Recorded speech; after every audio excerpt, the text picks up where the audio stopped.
Hello guys, got a little quick update for you guys. It's been a while, at least it feels like it. Got some new things. So first we have the cephalotus here, which has been growing like crazy. And it looks a little brighter.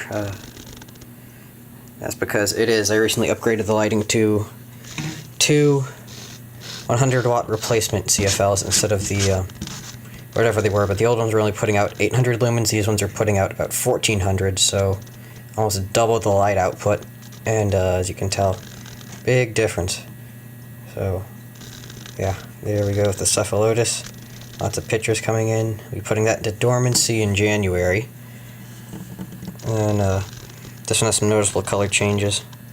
That's the Drosera palacea subspecies Trichocalis. And yeah, look at the color on that little guy. Blood red tentacles. Looks awesome. And here's some of the stuff from the Carolina Carnivores Plant Society meeting that we had the 1st of December. Got these from Mason. Seems like half my stuff comes from him. It's a mixture of Sarracenia flava ornata, flava rubricorpora, some rubra from Brunswick County, North Carolina, and Aleda night by red.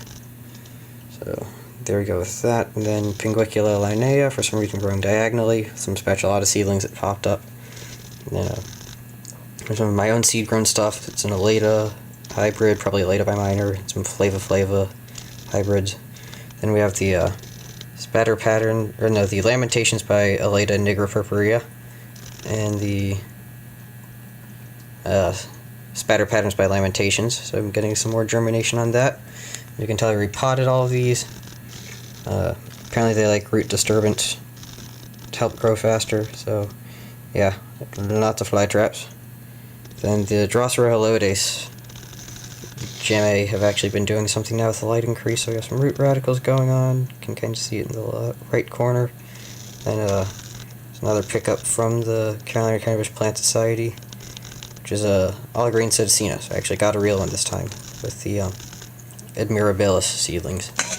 Then here's from Jacobo, which is Drosera pulchella at the top and occidentalis towards the bottom. So those, I've actually repotted some pygmies and have not killed them, so they're actually growing some. Then we have the Utricularia. So there's the Sandersonii blue, so we can get the exposure to compensate, because it's really freaking bright. Sorry for the dirty glass, that happens from misting it. Okay, so there's the Sandersonii blue. Yeah, really reflective. And Drosera spatulata. And I moved the helium for minor in here since I upgraded the lighting. And it's a lot brighter than in the Penthes tank, so yeah, doing well with that. Then Drosera madagascariensis. And then another CCPS pickup from Jimmy Connor, or Upwiz, which is Drosera androsacea. Another pygmy. That seems to be very happy with the light. Might repot that as soon as I get some more tall band pots. Then the Drosera cistiflora have come along rather explosively. As you can see, quite a few of them. I've counted 11 in total. Some are in the cracks along the side of the pot, so it's kind of hard to film them for this. But yeah, that one's doing really well right there in particular. But yeah, there's one in the side crack that's fighting to come up to the light. And there's another one, and there's one somewhere back here. You can kind of see it in the edge. And then we have the Nepenthes. So, she got some new growth with this.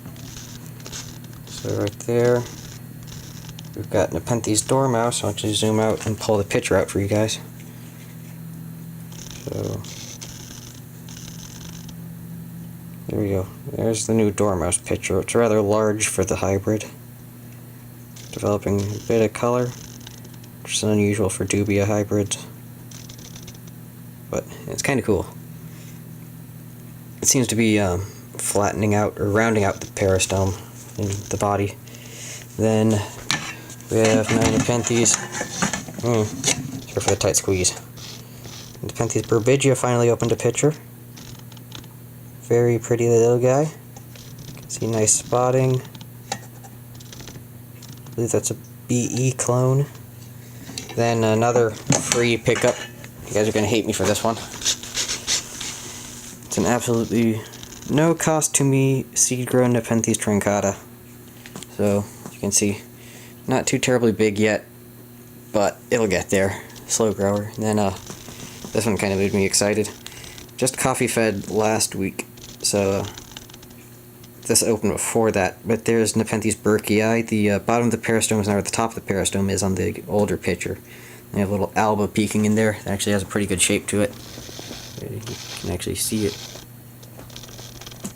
Yeah, so there's looking very alba lower-ish. And Nepenthes ventricosa.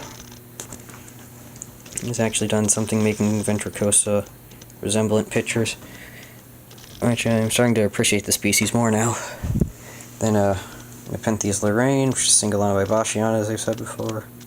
A picture there opening, and then this picture that opened back here, pretty much completely black.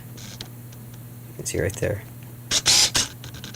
Even the interior. So it'll be interesting to see what the other one looks like. The weird thing is that's completely shaded. You had to develop that color. What else is there going on in here? The glabrata has a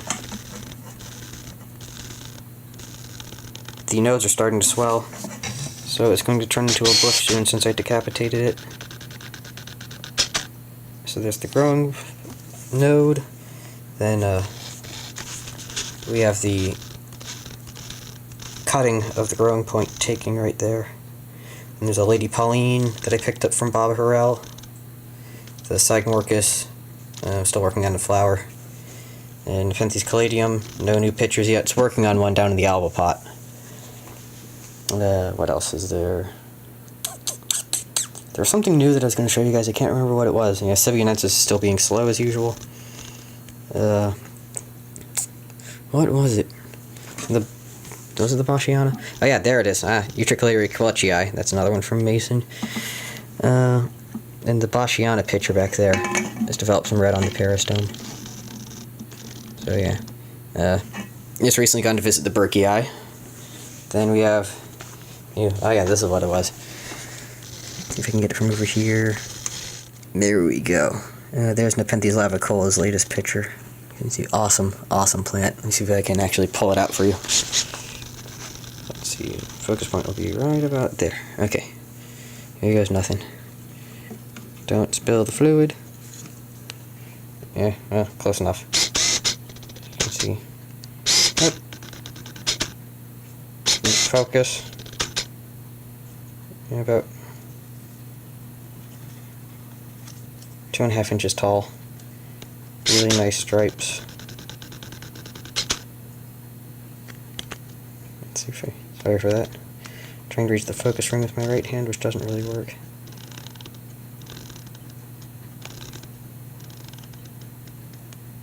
There we go. There's Lavicola. Really pretty plant. Working on a new picture right now. Then it's going to have nothing for a while, and then it's going to make one down to the Sphagnum male. Yeah, the Sphagnum. I know you guys have been wanting to see some of this on terraforms, so there's Sphagnum male in the glabrata pot. Nice and fluffy, turning red in some spots, and then the Sphagnum compactum. That's one that I hand collected. There's a new Bachiana picture. Then might be getting some germination soon on the Attenborough seeds, not sure, but there's some Sphagnum compactum in there that it's sitting on to keep fungus away. Nice growing medium for it, maintains moisture.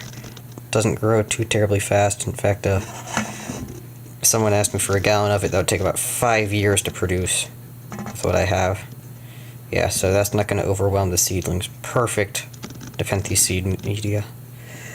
And then over here, got this out of the kiln.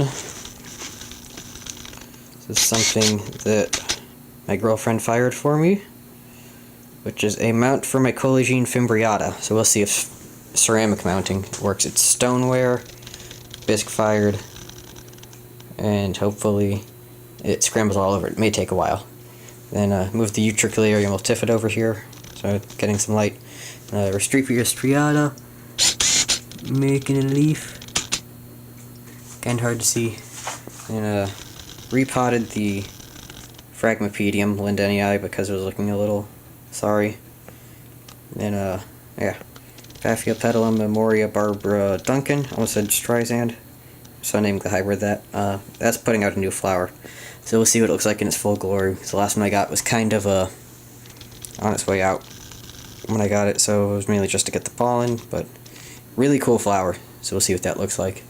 And recently rehoused Bubbles, my bird-eating tarantula, in there. She's a little skittish now because moved her from her previous home.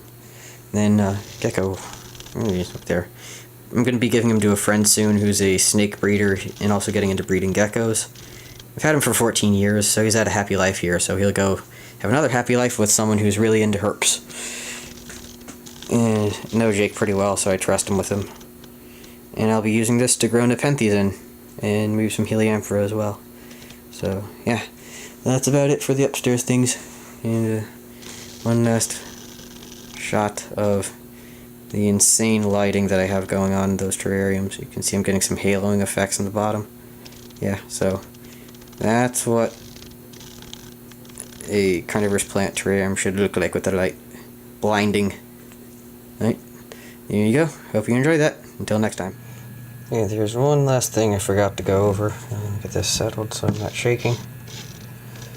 My Drosera rosiana is producing gamete like crazy. Just about every single plant is going into gamete production. So, if you want to grow a cool little easy pygmy Drosera, send me a message and I'll see what I can do for you. Could sell it, could trade it. All up to what you feel like doing. So, yeah. I am not gonna be able to grow all these myself. So, yeah, I could send you about, like, 30 gamete, which will produce 30 plants, hopefully. So, yeah. If you're interested, let me know. I'm always flexible. Alright, bye. And one last thing I forgot. I seem so forgetful now, but, there's little baby Nepenthes naga.